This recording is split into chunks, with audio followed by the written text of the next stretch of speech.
بسم الله الرحمن الرحيم. السلام عليكم ورحمة الله وبركاته. الحمد لله رب العالمين، نحمده ونستعينه ونستغفره ونتوب إليه، ونعوذ بالله من شرور أنفسنا ومن سيئات أعمالنا. من يهده الله فلا مضل له ومن يضلل فلا هادي له. أشهد أن لا إله إلا الله وحده لا شريك له، وأشهد أن محمدا عبده ورسوله لا نبي ولا رسول بعده. أما بعد، معاشر المسلمين dan muslimat rahimani wa rahimakumullahu jami'an. Alhamdulillahirabbil alamin. Pertama kita bersyukur kepada Allah Subhanahu wa taala yang telah memberikan kepada kita kekuatan, limpahan nikmat dan segala macam apa yang kita miliki pada saat ini. Kita berharap semoga Allah Subhanahu wa taala memberikan kepada kita kekuatan untuk selalu bisa berada di atas jalan yang Allah Subhanahu wa taala ridai sampai nanti kematian menjemput kita semua. Amin ya rabbal alamin.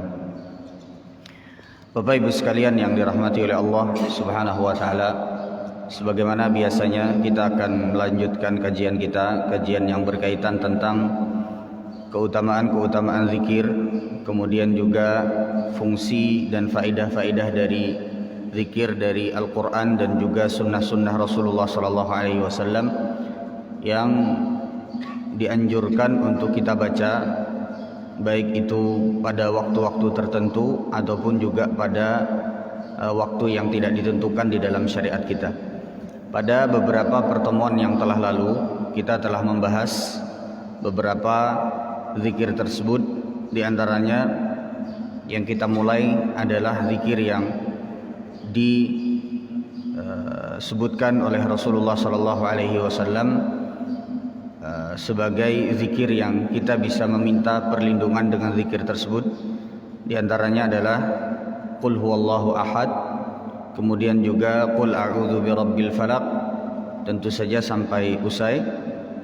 Dan insyaallah pada kesempatan pagi hari ini kita akan membahas beberapa perkara yang berkaitan juga masih dalam perkara yang berkaitan dengan zikir yang disunnahkan, dianjurkan untuk dibaca, terkhusus pada saat beberapa waktu tertentu yang di sana biasanya kita banyak lalai. Di antaranya adalah pada saat pagi, pada saat petang, dan juga pada saat sebelum tidur. Nah, Bapak Ibu sekalian yang dirahmati oleh Allah Subhanahu wa taala, zikir yang akan kita bahas pada kesempatan kali ini sama juga berasal dari salah satu surat dari surat-surat Al-Qur'an, yaitu adalah surat An-Nas. Itu adalah surat An-Nas. Pertama ulun akan bacakan suratnya, kemudian ulun akan sebutkan beberapa hal yang berkaitan dengan surat An-Nas ini apabila ditinjau dari sisi bahwa surat ini adalah zikir yang sebaiknya kita baca pada pagi dan petang, ataupun juga pada sebelum tidur, ataupun juga ketika kita meminta perlindungan kepada Allah Subhanahu wa taala dari godaan syaitan. Allah Subhanahu wa taala berfirman dalam surat An-Nas, dan surat An-Nas ini adalah surat yang kalau di urutan Al-Qur'an adalah surat yang paling terakhir. Surat yang paling terakhir. Dan kalau disebutkan 3 surat yang paling terakhir yang termasuk dari sampai kepada kita dalil-dalil yang menunjukkan 3 surat tersebut adalah termasuk dari 3 surat yang bisa kita gunakan sebagai surat untuk meminta perlindungan kepada Allah Subhanahu wa taala. Maka surat An-Nas ini juga adalah surat yang paling terakhir di antara 3 surat tersebut. Maksudnya yang paling terakhir yang kita baca. Jadi Qul huwallahu ahad, Qul a'udzu birabbil falaq, dan juga Qul a'udzu birabbin nas. Allah Subhanahu wa taala berfirman dalam surat An-Nas ayat yang pertama, Qul a'udzu birabbin nas. Katakanlah aku berlindung kepada Allah Subhanahu wa taala, Rabb segala manusia atau Rabb seluruh manusia. Malikin nas, yang Allah Subhanahu wa taala adalah raja dari semua manusia. Ilahin nas, yang hanya berhak disembah atau yang hanya berhak sesembahan itu diarahkan kepadanya. Maksudnya adalah hanya Allah Subhanahu wa taala saja zat yang berhak untuk disembah. Jadi di antara hal yang berkaitan dengan ayat ini, ilahin nas, Allah Subhanahu wa taala yang berhak untuk disembah. Yang perlu kita fahami adalah terkadang kita salah di dalam mengartikan kalimat la ilaha illallah. Kita kadang-kadang mengartikan la ilaha illallah itu tiada Tuhan yang disembah selain dari Allah. Ulun ulangi, terkadang kita mengartikan la ilaha illallah adalah dengan artian di dalam bahasa Indonesia tiada Tuhan yang disembah selain dari Allah, dan ini adalah pengertian yang keliru. Kenapa? Yang pertama, ketika kita mengatakan tiada Tuhan yang disembah selain dari Allah, itu bertentangan dengan fakta yang ada di lapangan. Ulun bertakun lawan pian, yang disembah di atas permukaan bumi ini apakah hanya Allah saja, ataukah ada agama-agama lain yang menyembah kepada selain Allah? Tentu jawabannya ada.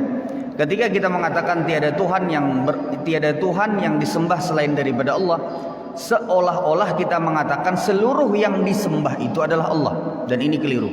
Makanya harus kita tambah di dalam artinya, dan ini makna yang benar, la ilaha illallah, tiada Tuhan yang berhak untuk disembah kecuali hanya Allah Subhanahu wa taala saja. Diulun ulangi, makna la ilaha illallah adalah tidak ada Tuhan yang berhak, harus ada kalimat berhaknya. Karena kalau seandainya kita katakan tiada Tuhan yang disembah selain dari Allah, maka seolah-olah kita mengatakan seluruh yang disembah di atas permukaan bumi ini adalah Allah, dan ini tidak benar. Ini tidak benar. Yang benar, karena orang musyrik ada yang menyembah berhala, ada yang menyembah salib dan lain sebagainya. Yang jelas tidak semua yang disembah, yang ditujukan kepadanya peribadatan itu adalah Allah. Tapi yang berhak disembah, yang berhak untuk diibadahi hanyalah Allah Subhanahu wa taala saja. Baik. Ilahin nas, yang berhak untuk disembah oleh seluruh manusia. Dari apa berlindungnya? Min syarril waswasil khannas, dari kejahatan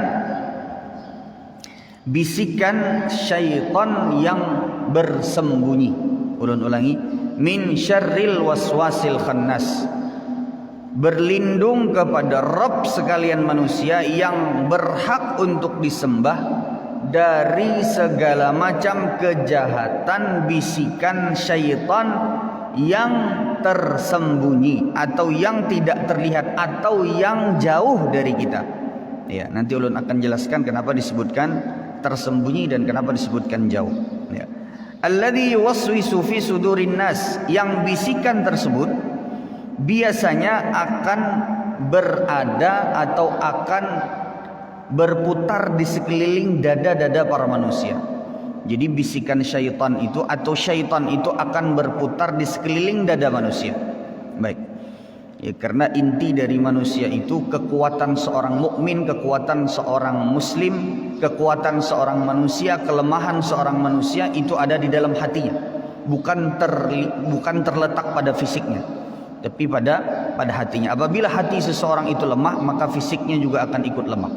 Tapi apabila hati seseorang itu kuat, maka fisiknya meskipun lemah, dia akan bahkan mungkin bisa lebih kuat daripada orang yang pada dasarnya fisiknya kuat. Ya, minal jinnati wan nas, dari golongan jin dan manusia. Nah, ini kurang lebih terjemahan secara singkat dari surat An-Nas.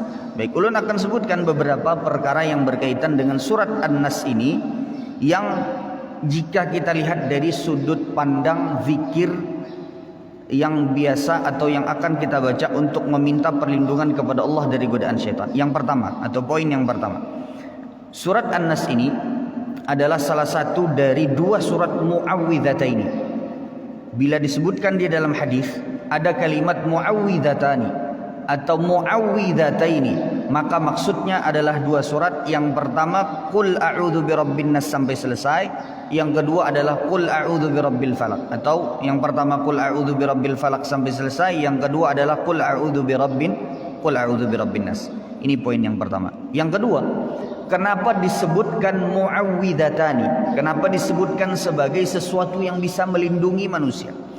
Karena makna dari muawwidah adalah yang melindungi. Kenapa dua surat ini disebutkan sebagai dua surat yang bisa mendatangkan perlindungan dari Allah Subhanahu wa taala kepada manusia. Pertama, karena banyak dalil yang menunjukkan dua surat ini akan melindungi kita dari segala macam yang kita takutkan, terkhusus dari hal-hal yang disebutkan di kedua surat ini. Itu yang pertama. Yang kedua, karena kedua surat ini dimulai dari perintah Allah untuk kita meminta perlindungan kepada Allah. Ulun ulangi.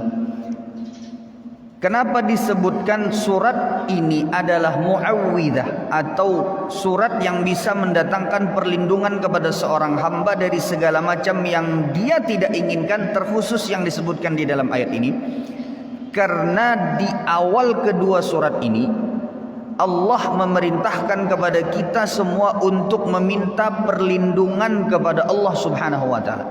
Jadi awal dari kedua surat ini Allah perintahkan kepada kita minta perlindungan kepada Allah. Yang pertama tadi qul a'udzu birabbil falaq, yang kedua adalah qul a'udzu birabbin nas. Kedua-duanya Allah perintahkan kita untuk meminta perlindungan kepada Allah.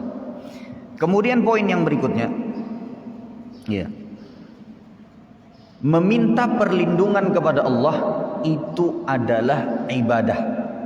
Meminta perlindungan kepada Allah itu adalah ibadah.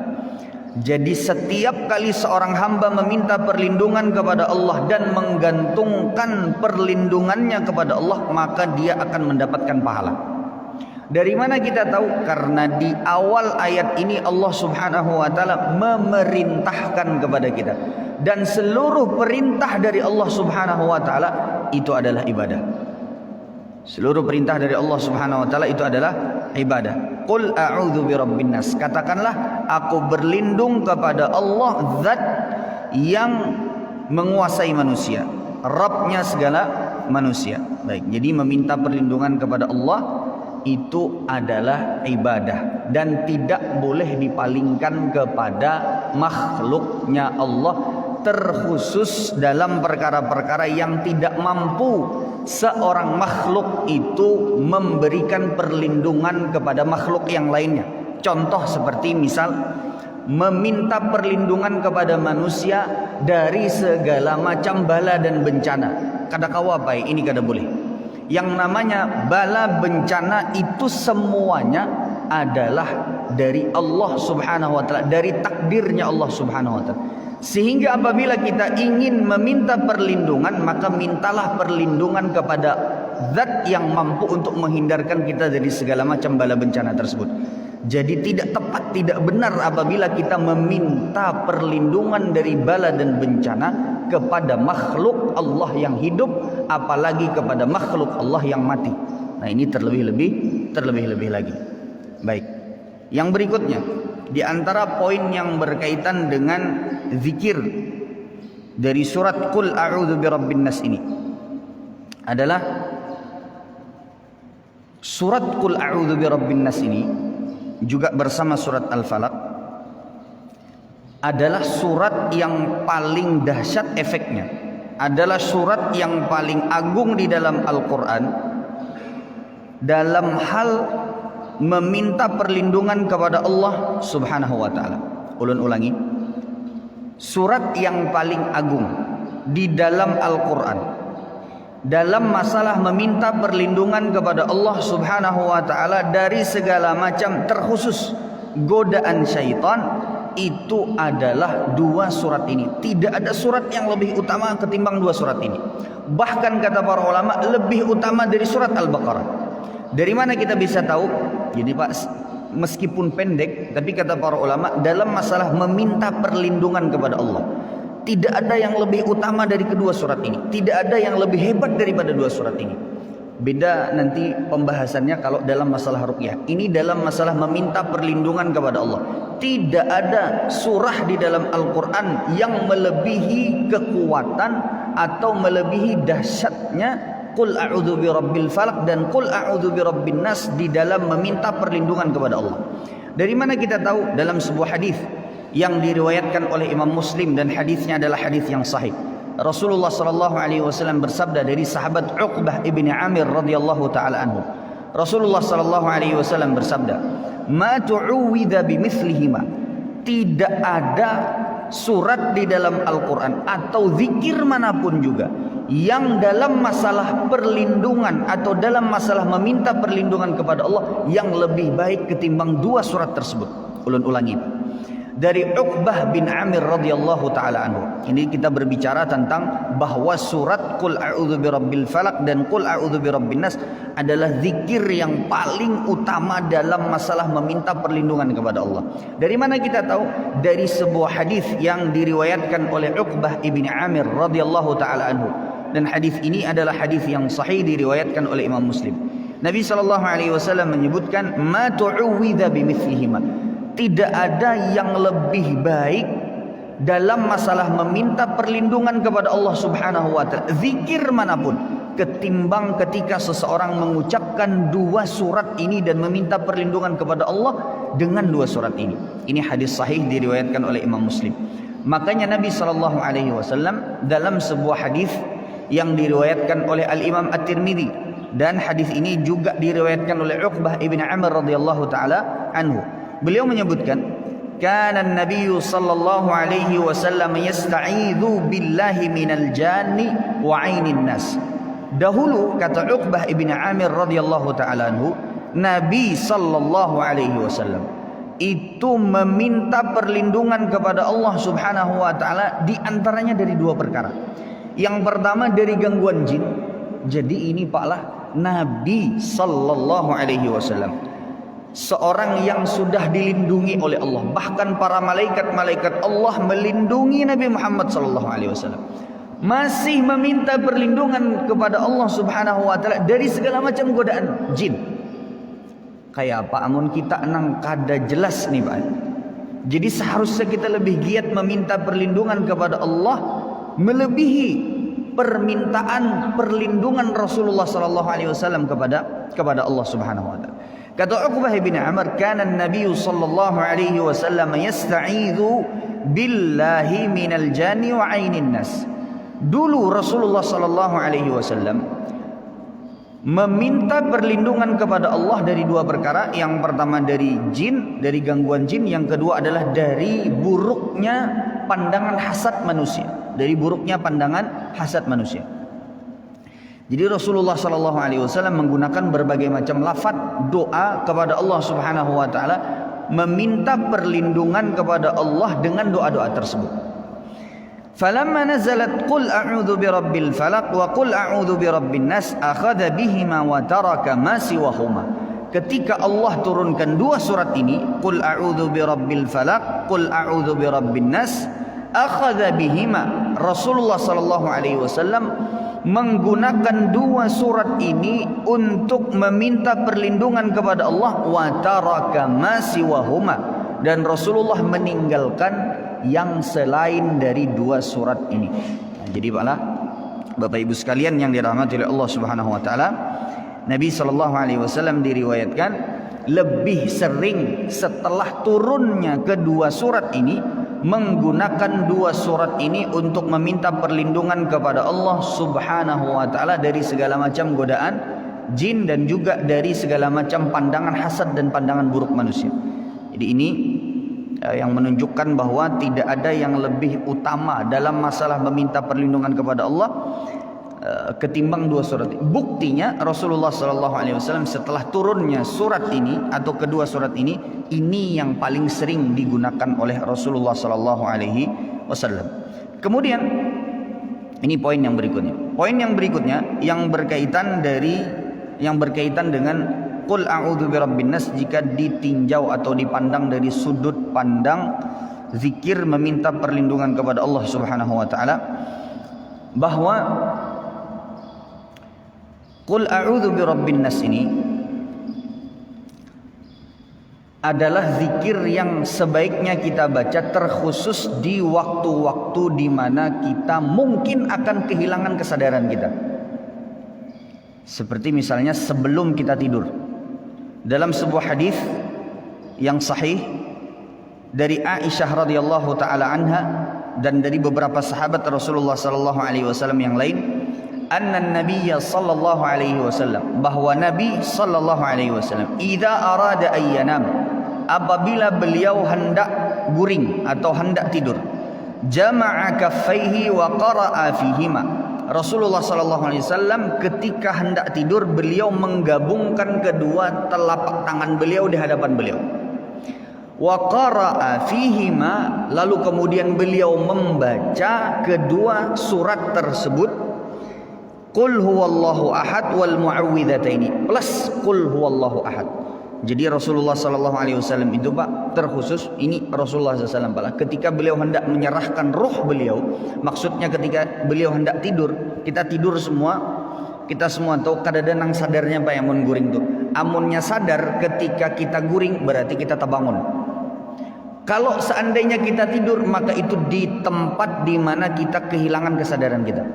Itulah kenapa saat kita kehilangan kesadaran kita, maka usahakan untuk kita membentengi diri kita dari segala sesuatu yang mungkin akan mengganggu kita, terkhusus dari makhluk-makhluk Allah yang tidak terlihat.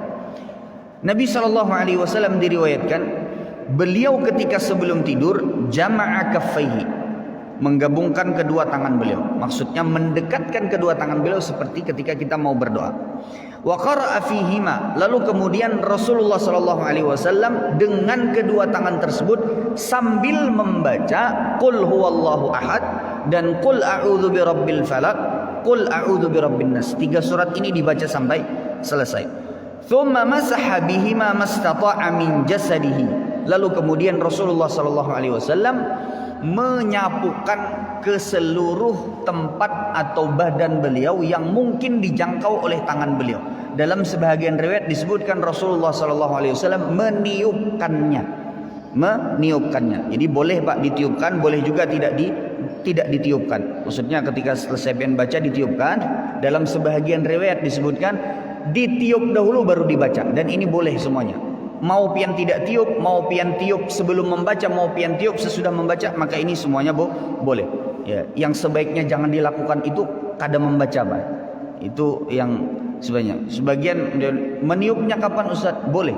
Dalam beberapa riwayat sebelum membaca, di dalam sebagian riwayat lagi setelah membaca. Di riwayat ini, di sini Rasulullah SAW diriwayatkan tidak meniupnya. Jadi boleh ketika misalnya kita membaca. Mau tidak disapukan pun juga boleh dibaca boleh. Tapi semakin kita mengikuti sunnah Nabi SAW dalam hal ini, maka semakin besar pula perlindungan Allah Subhanahu Wa Taala kepada kita. Bahkan Bapak Ibu sekalian yang dirahmati oleh Allah Subhanahu Wa Taala, saat Rasulullah SAW sakit dan mulai memarah sakit beliau, maksudnya mulai sakit beliau semakin parah, semakin hari semakin parah, diriwayatkan oleh Aisyah radhiyallahu taala anha, falamma thaqulatil marad 'ala Nabi sallallahu alaihi wasallam, ketika sakit Nabi sallallahu alaihi wasallam semakin parah, kuntu aqra'u wa anfukhu fi yadayhi.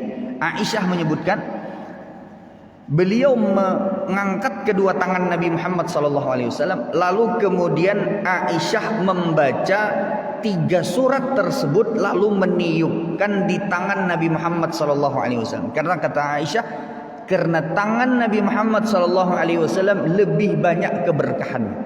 Jadi pakai tangannya Nabi Muhammad SAW diangkatkan, dan yang membacakan adalah Aisyah. Saking pada saat itu Nabi SAW sulit untuk membaca 3 surat ini, tapi tetap dibacakan oleh Aisyah radhiyallahu taala anha. Kenapa? Karena Aisyah tahu betapa Rasulullah SAW tidak mau tertinggal di dalam membaca ketiga surat ini, terkhusus sebelum Rasulullah SAW tidur. Kemudian poin yang berikutnya, di antara hal yang berkaitan dengan surat ini, jika ditinjau dari bahwa surat ini adalah zikir meminta perlindungan kepada Allah Subhanahu wa taala. Kalau kita lihat Bapak Ibu sekalian yang dirahmati oleh Allah Subhanahu wa taala, kalau di Qul a'udzu birabbil falaq, ini sudah kita bahas suratnya, tafsirnya, kemudian juga hal-hal yang berkaitan dengan zikir Qul a'udzu birabbil falaq. Kalau pian perhatikan, Allah Subhanahu wa taala memerintahkan kepada kita untuk berlindung dari 4 perkara. Qul a'udzu birabbil falaq min syarri ma khalaq, dari segala macam keburukan makhluknya Allah. Wa min syarri ghasiqin idza waqab, dari gelapnya malam atau dari kejahatan yang mungkin akan terjadi pada gelapnya malam. Wa min syarrin naffatsati fil 'uqad, dari para wanita penyihir yang meniup pada buhul-buhul. Yang keempat, wa min syarri hasidin idza hasad, dari segala macam orang yang mungkin akan hasad kepada kita. Jadi ada 4 perkara dalam satu surat. Allah Subhanahu wa taala perintahkan kepada kita dalam surat Al-Falaq untuk meminta perlindungan dari 4 perkara tersebut. Tapi dalam surat An-Nas, Allah Subhanahu wa taala dari awal sampai akhir memerintahkan kepada kita untuk hanya meminta perlindungan dari satu perkara. Kalau yang qul a'udzu birabbil falaq ada 4, qul a'udzu birabbin nas ada satu perkara yang diperintahkan oleh Allah untuk kita meminta perlindungan kepada Allah dari hal tersebut. Apa Pak kira-kira? Dari syaitan. Ini menunjukkan fitnah, ujian atau bala, musibah dan bencana yang ditimbulkan oleh syaitan itu adalah termasuk yang paling besar untuk kita semua. Kalau qul a'udzu birabbil falaq dalam satu surat ada 4. Qul a'udzu birabbin nas cuman 1, Pak. Ini menunjukkan 4:1. Ini menunjukkan betapa besarnya godaan dan betapa besarnya pengaruh keburukan dari syaitan terhadap kehidupan kita, sehingga satu surat penuh Allah Subhanahu wa taala hanya perintahkan kepada kita untuk meminta perlindungan dari satu perkara. Iya. Ini poin yang berikutnya. Poin yang berikutnya, di antara hal yang berkaitan dengan surat Qul a'udzu birabbin nas, jika ditinjau dari bahwa ia adalah zikir yang bisa memberikan perlindungan kepada kita atau bisa menyebabkan Allah turunkan perlindungan kepada kita semua, adalah bahwa ya, kalau dilihat Allah Subhanahu wa taala sebutkan alladzi yuwaswisu fi sudurin nas, yang memberikan bisikan-bisikan di sekitar atau di dalam dada manusia. Dada itu palah rangka yang di dalamnya ada hati. Ini namanya dada, Pak. Kenapa Allah Subhanahu wa taala sebutkan dada? Padahal sebenarnya yang digoda atau yang dibisikkan oleh syaitan itu sebenarnya adalah hati kita. Ya. Kalau hati dalam bahasa Arab itu disebut qalbun atau jamaknya qulubun. Allah Subhanahu wa taala di dalam Al-Qur'an tidak menyatakan yang menggoda atau membisikkan di dalam hati-hati manusia, tidak. Tapi Allah memilih kalimat sudur, dada yang bagian luar. Kenapa? Karena kata para ulama tafsir, Allah ingin mengumpamakan bahwa syaitan itu terkadang dan seringnya menggoda dan berputar di sekeliling dada kita, Pak. Jadi dia tidak langsung serta-merta langsung bisa masuk ke dalam hati kita. Syaitan itu akan mencari celah untuk masuk ke dalam hati kita. Semakin kuat benteng seorang hamba, maka akan semakin sulit untuk dia masuk bisikannya ke dalam hati kita. Bisa dimengerti sampai sini, Pak? Itu kenapa takbirnya atau kenapa kalimat yang dipakai oleh Allah Subhanahu wa taala adalah sudurin nas, dada-dada para manusia. Karena syaitan itu diumpamakan dia di luar. Kalau seandainya benteng dari seorang hamba tersebut kuat, maka dia tidak akan mampu untuk masuk godaannya, bisikannya. Tapi kalau seandainya bentengnya lemah, maka dia akan langsung masuk dan mudah. Dia mencari celah, Pak. Ketika dapat sedikit saja celah, dia akan masuk godaannya ke dalam hati-hati manusia. Nah, benteng tersebut kata para ulama adalah zikrullah, berzikir kepada Allah Subhanahu wa taala. Semakin seseorang itu berzikir kepada Allah, semakin banyak zikir yang dia ucapkan, semakin sering dia menghiasi lisannya dengan zikir kepada Allah Subhanahu wa taala, maka akan semakin kuat benteng perlindungannya dari bisikan syaitan yang disebutkan dalam surat An-Nas. Makanya Bapak Ibu sekalian yang dirahmati oleh Allah Subhanahu wa taala, kita saja Pak ini merasa, Pak. Kita saja merasa ada saat di mana ketika kita berzikir, banyak berzikir, kemudian juga misalnya lisan kita sering mengucapkan zikir, itu Allah Subhanahu wa taala mudahkan kepada kita berbagai macam ibadah, berbagai macam kebaikan dimudahkan oleh Allah Subhanahu wa taala. Kenapa, Pak? Karena kalau seandainya kita tidak berzikir, syaitan itu mudah untuk menghasut kita untuk melakukan keburukan dan menjauhi kebaikan. Makanya dalam sebuah hadis Nabi SAW menyebutkan, dan hadis ini adalah hadis yang disahihkan oleh Syekh Al-Albani rahimahullah. Hadis ini diriwayatkan oleh Imam At-Tirmidzi dan Imam Nasai. Nabi SAW mengucapkan, Inna Allah amara Yahya bin Zakaria bi khamsi kalimat. Allah Subhanahu wa taala memerintahkan kepada Yahya bin Zakaria untuk 5 kalimat atau 5 perkara. Yang pertama, ada 5 perkara yang diantaranya disebutkan dalam hadis tersebut, wa amurukum bi dzikrillah. Aku perintahkan kepada kalian untuk banyak berzikir kepada Allah Subhanahu wa taala. Wa mathalu dzalika, dan perumpamaan orang yang berzikir kepada Allah Subhanahu wa taala, kamathali rajulin talabahu al-adu sira'an. Perumpamaan orang yang berzikir kepada Allah Subhanahu wa taala, orang yang banyak berzikir kepada Allah dalam masalah perlindungan dari syaitan. Perumpamaannya, kata Nabi SAW, adalah seseorang yang dia dikejar musuhnya, diikuti musuhnya, dan dikejar dengan cepat. Dikejar dengan cepat. Jadi perumpamaannya adalah orang yang lari dari musuhnya atau yang ingin dia menghindar darinya, dikejar dengan cepat, diikuti. Kemudian hatta ata hisnan fa ahraza nafsahu fihi, sampai ketika dia dikejar, dia melihat sebuah benteng, kemudian dia masuk ke dalam benteng tersebut, dia tutup pintunya, kemudian dia melindungi dirinya dari musuh yang mengejarnya di dalam benteng tersebut.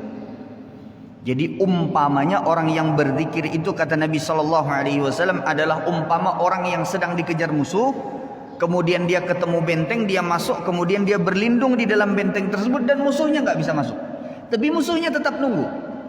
Maka kata Nabi SAW, wa kadzalika al-'abdu, dan begitu pula lah seorang hamba, la yanju minasyaitan, tidak akan bisa selamat dari syaitan illa bi dzikrillah, kecuali hanya dengan berzikir kepada Allah Subhanahu wa taala. Hadis sahih diriwayatkan oleh Imam At-Tirmidzi dan juga Al-Imam An-Nasai. Makanya Bapak Ibu sekalian yang dirahmati oleh Allah Subhanahu wa taala, kita semua merasa bahwa apabila kita banyak berzikir, kalau pian belum merasa, maka coba dirasakan. Semakin pian sering berzikir kepada Allah, semakin pian sering menghiasi lisan pian dengan berzikir kepada Allah, tentunya zikir yang diresapi. Ya, tentunya zikir yang diresapi itu akan semakin mudah pian berbuat kebaikan. Dan semakin jauh pian dari zikir kepada Allah, syaitan akan semakin mudah untuk memisahkan pian dari segala macam kebaikan dan mendekatkan pian dari segala macam keburukan. Makanya Bapak Ibu sekalian yang dirahmati oleh Allah Subhanahu wa taala, kalau berzikir itu dari sesuatu yang pian tidak inginkan, apa saja, pian tahu itu sebuah kesalahan misalnya, pian tahu itu sebuah atau sesuatu yang ingin pian hindari, coba pian minta kepada Allah dengan hati yang tulus, berzikir kepada Allah Subhanahu wa taala, minta perlindungan kepada Allah dari sesuatu yang buruk tersebut. Allah pasti akan kabulkan permintaan pian apabila pian tulus meminta kepada Allah Subhanahu wa taala dengan zikir-zikir yang tentu saja disebutkan di dalam Al-Qur'an dan Sunnah, ataupun juga zikir-zikir dan doa yang boleh kita baca. Contoh Pak, misal seperti Nabi SAW suatu ketika dalam sebuah hadis yang sahih melihat 2 orang yastabbani, mereka saling bakalahi, kalau bahasa kita itu bersesambatan, atau sampai baka kencangan urat gulu, baka karasan, besesarikan. Dan itu terjadi di hadapan Nabi SAW. Hadisnya adalah hadis yang sahih. Kata Rasulullah SAW, "Walladzi nafsi biyadi," demi Allah yang jiwaku berada di tangannya, "Inni la'alamu kalimatan law qalaha la dhahaba anhu ma yajib." Kata Nabi SAW, aku tahu sebuah kalimat yang kalau seandainya diucapkan oleh salah satu dari 2 orang yang saling besesarikan tersebut, saling bakakancangan tersebut, saling menghina satu sama lain tersebut, maka semua kemarahan dari kedua orang tersebut akan hilang.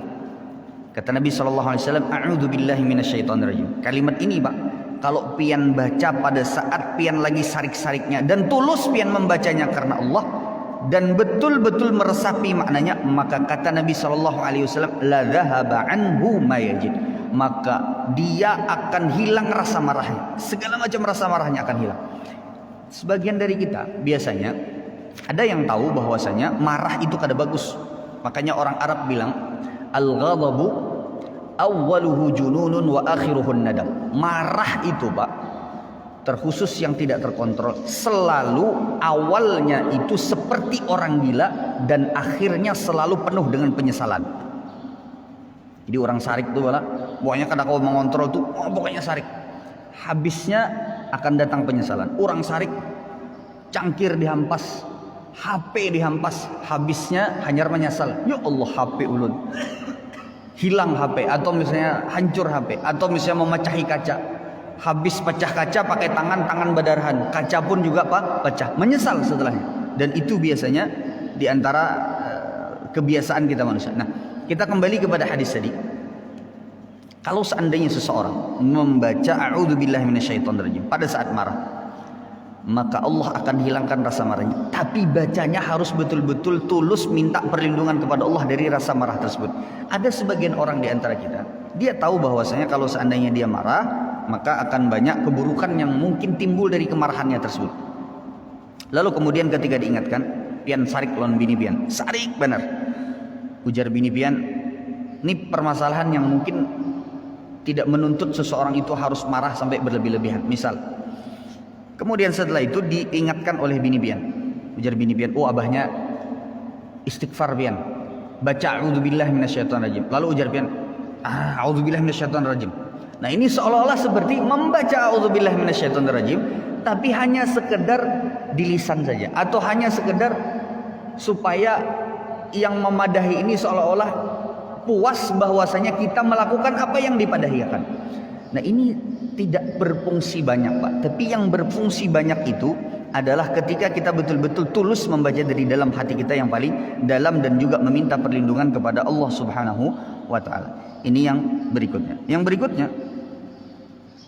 ya, di antara hal yang berkaitan dengan surat An-Nas ini, jika ditinjau dari sisi zikirnya, adalah di akhir dari surat ini, alladzi yuwaswisu fi sudurin nas, yang memberikan bisikan dalam dada-dada manusia. Di ayat yang terakhir Allah Subhanahu wa taala sebutkan minal jinnati wan nas, dari kalangan jin dan manusia. Di sini Bapak Ibu sekalian yang dirahmati oleh Allah Subhanahu wa taala, para ulama berbeda pendapat. Apa maksudnya minal jinnati wan nas? Pendapat yang pertama di kalangan ahli tafsir adalah bahwa mungkin saja yang membisikkan ke dalam dada manusia dari kalangan syaitan itu ada jenisnya kalangan syaitan yang dari jin, ada yang jenisnya dari kalangan manusia. Buktinya Allah Subhanahu wa taala katakan minal jinnati wan nas. Adakah syaitan dari kalangan manusia? Sebagian para ulama menyebutkan ada. Dan ini biasanya lumayan parah bisikan. Jadi seperti penghasut dan lain sebagainya, atau mungkin kalimat-kalimat yang mungkin dalam ayat disebutkan kalimat-kalimat yang indah yang bisa menjerumuskan seseorang dalam keburukan. Ini juga termasuk dalam bisikan syaitan, tapi syaitannya jenisnya adalah syaitan dari manusia. Apa dalilnya bahwasanya syaitan itu ada jenisnya dari manusia? Dalam surat Al-An'am ayat yang ke-112. Allah Subhanahu wa taala berfirman, "Wa kadzalika ja'alna likulli nabiyyin aduwan syayatinal insi wal jin." Dan begitu pula kata Allah Subhanahu wa taala, kami jadikan bagi setiap nabi musuh dari kalangan syaitan yang jenisnya ada dari manusia dan juga ada dari jin. Jadi Allah Subhanahu wa taala jadikan musuh bagi para nabi itu ada syaitan yang jenisnya manusia, ada syaitan yang jenisnya jin. Yuhi ba'duhum ila ba'din zukhrufal qawli ghurura, yang masing-masing dari mereka membisikkan, memberikan inspirasi untuk menggoda dengan kalimat-kalimat yang indah tapi penuh dengan kebohongan, penuh dengan kerusakan. Nah, ini menunjukkan bahwasanya mungkin saja syaitan itu ada yang jenisnya dari manusia, terkhusus dalam masalah bisik membisiki. Adapun tafsiran yang kedua, ini kata para ulama adalah bahwa jin dan manusia itu adalah korban dari yang dibisiki. Nah, ini yang mungkin bisa ulun sampaikan pada kesempatan kali ini. Salah dan khilafnya ulun memohon maaf. Semoga Allah Subhanahu wa taala lindungi kita dari segala macam godaan syaitan dan jin, dan semoga Allah Subhanahu wa taala memberikan kepada kita kekuatan untuk senantiasa selalu bisa istiqamah di atas ketaatan kepada Allah Subhanahu wa taala sampai nanti kematian menjemput kita semua. Ini yang bisa ulun sampaikan, kurang dan lebihnya mohon dimaafkan. Kita tutup dengan doa kafaratul majlis. Subhanakallahumma wa bihamdika asyhadu an la ilaha illa anta astaghfiruka wa atubu ilaik. Assalamualaikum warahmatullahi wabarakatuh.